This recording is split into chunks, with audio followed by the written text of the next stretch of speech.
Welcome to the DO Boxing Show. I'm your host, Dameon Okposio, and I'm here with Jessie Wilcox. All right, and he's going to be fighting on April 20th at the Danforth Music Hall. So, can you tell us a little bit about that fight? Yeah, it's it's a good warm up fight for my fight coming up in June 3rd. Not looking past this fight. He's a very tough opponent. He's been in the ring. I think about 28 times. Okay, Fernando Silva. Yeah, he's 15, 10, and 3. That's a lot of experience. Yeah, so it's a big step up for me. But I've been training really hard, so I'm gonna go in there and do what I gotta do to win the fight. Excellent. So, which fight for you is this? Like, how many pro fights have you had? This would be my 8th pro fight? Yeah. Okay, so tell us a little bit about the beginning, when you started out, how old you were in your amateur background. I started out when I was 9. I was too young to box, okay. So I started doing karate at the same gym it was in the same gym as my boxing gym that I ended up starting out with. Okay. So I started doing karate until I was 10, and then when I was 10 I started fighting. I actually lost my first 20 fights. So I had 2 wins in between there, I think. Okay. So it was a very rough start, but I... and at that time, did you still want to keep going, or were you like, no, I'm not gonna... You know, I was fighting a lot bigger kids when I was younger, and it was just my dad and coaches just wanted me to get the fight. So yeah, they weren't get the too worried experience. about the losses and stuff. And did you understand that then, or no? Then, but I understood that I wasn't like I didn't train as hard as I did now. Yeah. I was a kid doing every other sport, so right. I was focused on everything but boxing. I was still doing karate, and once I started really focusing and devoting all my time to boxing, then I seen a huge change. And I was a 5-time provincial champ. When did that switch take place?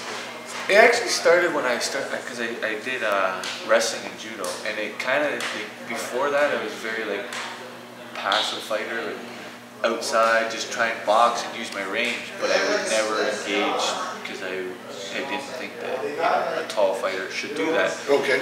I started doing wrestling and judo, and it's a very aggressive sport. So it kind of once I started doing that when I was about 15 and 16-ish, it changed my whole game. I chose when I was 14. Okay. And then went to nationals every year after that until I was 22. So it gave you that more aggressive streak to kind of go after the win. Yeah, it made me more of like a fighter. And, I still had a lot of good boxing technique, but I had a little more power. It's a very strong sport. Yeah. So it gave me that too. Oh, okay. And then built you up physically. Yeah, physically it built me up a bit, and I kind of grew into my height and filled out with that. And then I was on the national team for the last 3 years last 3 years as an amateur. Oh, okay. And I went to the Pan Am qualifiers and. So about how many amateur fights did you have in total? About 170. Oh wow. Yeah. Okay. Yeah, my last year as an amateur I finished 42 in a year. Oh wow. 43, yeah. So you were ready, Yeah. It was like, pros, bring it on. Yeah, and you felt comfortable in the ring. Yeah, I lost to one guy twice, and then the other loss I had was international. So what was the experience? What was the transition? The gloves are a lot lighter.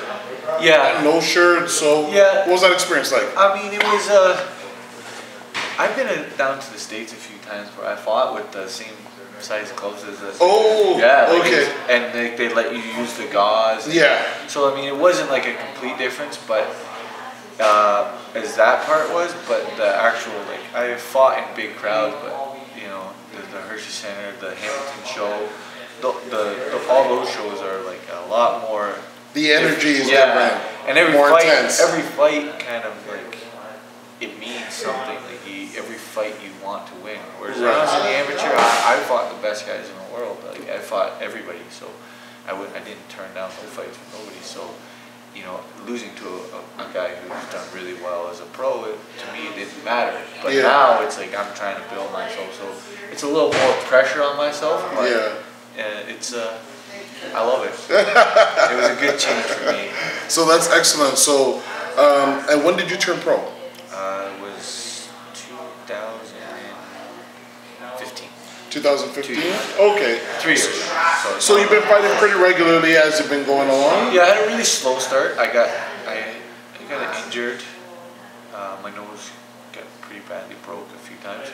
So I had to keep taking breaks from that. But then, so I had my first 2 years, I had 4 fights.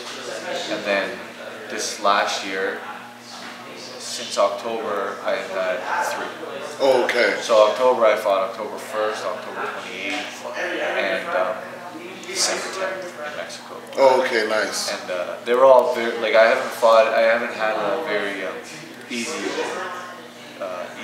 fights either. Like I think those last 3 guys, the combined records were like 28-4 or something. Oh, okay. So you fought a lot of guys with experience. Yeah, so I'm fighting high experience guys, so that because I know what I have from my amateurs, and I know I have a lot of experience, and I can go with those guys. So you know. Okay, so it's taking my chance. A little bit of an accelerated kind of pace in terms of the quality of opponents. Exactly. Okay, and that's why Fernando Silva, I think, will fit in perfect for this next fight. Nice. And so how is training going along for that? Because that's going to be coming up pretty soon. Very good. Kevin Hickson just fought Ryan Young, so I was his main sparring partner for that. Okay. So, I mean, me and Ryan were pretty close in height and style-wise, so it worked out very good for him. Yeah. Because he won. But I was in his camp, so I had that camp, plus I had started my own now. So I've been ready for a while. And so have you watched any film or studied it? Yeah, I've watched. He's a very aggressive Mexican fighter, which is the majority of them, but he seems like he has a little bit of pop and a little bit of like, and the only guys he's lost to have been undefeated high-ranked fighters. So okay. It's gonna be a tough fight. It's gonna be exciting, and I'm gonna win. So how do people get tickets to go down to the show? There you can hit me up on Instagram, or you can also go to Ticketmaster. I think it's Danforth Music Hall. Oh, okay. And it would be under Lee Baxter Management. Lee Baxter Management. So if people are going to get to you at Instagram, what's your tag on Instagram? It's J_Rock123. J_Rock123. And can people get you on Facebook as well? Yeah, Facebook. It's just Jessie Wilcox. And then, and so after that, it's going to be June, but we're going to keep focused on April 20th. Yeah, next Thursday. Jesse, I want to thank you for your time, for doing the interview. And remember, you can ask us any questions. If you got questions for Jesse specifically, leave them in the comment section below. But remember, you can also ask us any questions related to boxing by sending us a message through Twitter at DOKPOSIO, through email at okposio@hotmail.com. Don't forget to subscribe to YouTube to get every episode of the DO Boxing Show. Thanks for tuning into this episode, and we'll catch you on the next one.